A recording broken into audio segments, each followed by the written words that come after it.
My name is Imtiaz Shams. I'm from Sunfish Solar Energy. I've already spoken to a couple of you, so I'll just quickly do a presentation and then we can have some Q&As afterwards. My colleague Becky, my colleague Rebecca is at the back, so she'll be answering some questions in the end as well, where she's it's her expertise. Okay, so Sunfish does a hybrid CSP and a CPV system. So essentially, we bring together the technologies of CSP and CPV, the advantages that they have, and bring it together in one system. So what we use are CSP-style mirrors. You know, general heliostats, cheap glass, cheap steel.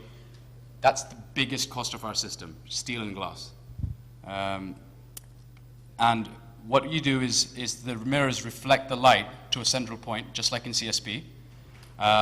But what we have on the tower is a CPV panel, and our IP is in the optics. So the optics takes that concentrated solar, and uses it to produce both heat and electricity at the same time.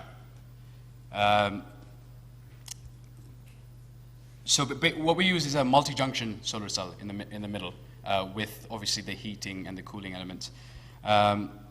So what this means is you'll know that a multi-junction solar cell is about, in a system basis, about 30-odd% efficient, maybe more. Right now, and it just keeps getting better. So recently, I think there was a 44% world record for multi-junction cells, and it's just going to keep on going up because the theoretical efficiency is very high. And we produce heat and electricity, and the important thing is what was being talked about by Rajesh, I think, is about solutions. So this is our technology, but what's important is the solutions. So some of the solutions are heating, cooling, and desalination, as well as, so basically drying, air conditioning from absorption chillers, etc. Right, so this is sort of an example of what you can see. You can see that it doesn't have to be a central tower because of the optics. Our IP is in the optics, so we can take it pretty much from anywhere. So the mirrors can actually be like that. And because of the multi-junction technology, we can be roof mounted. So you can put us on a roof. This is just an example of some of the patterns we have in optics.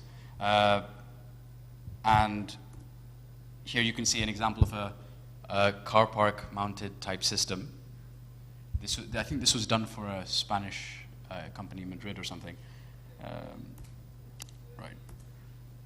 Right. So basically, what we do is take the heat that we have. Basically, two pipes: heat and electricity. The electricity is used for, whatever the needs are for a certain, whether it's in industry or whatnot. And the heat can be used for example, absorption chilling.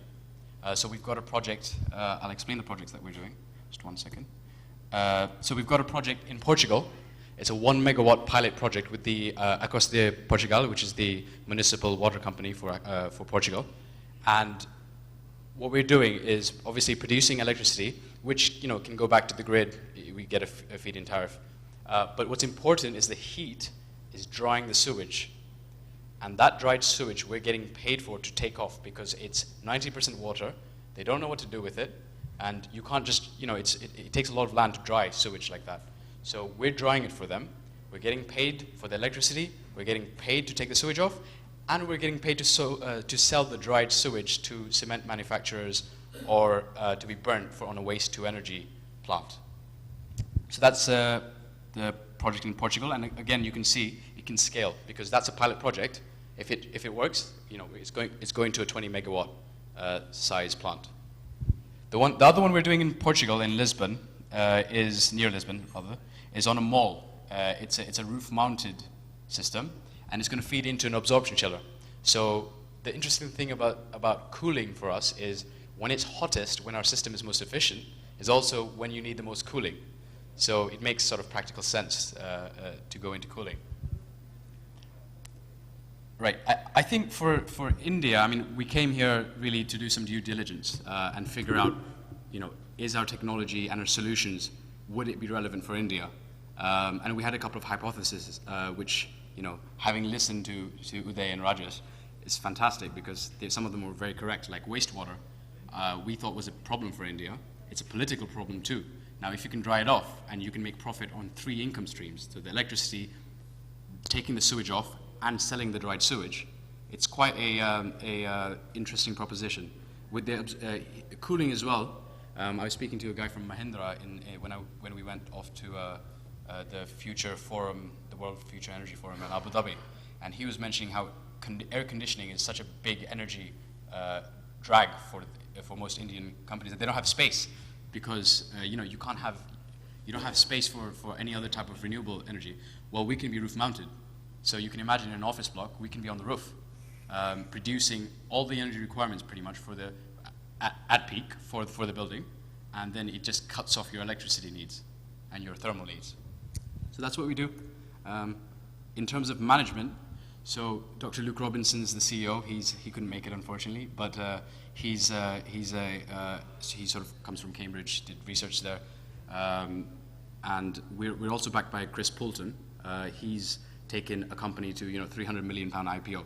So he's sort of on the investment side.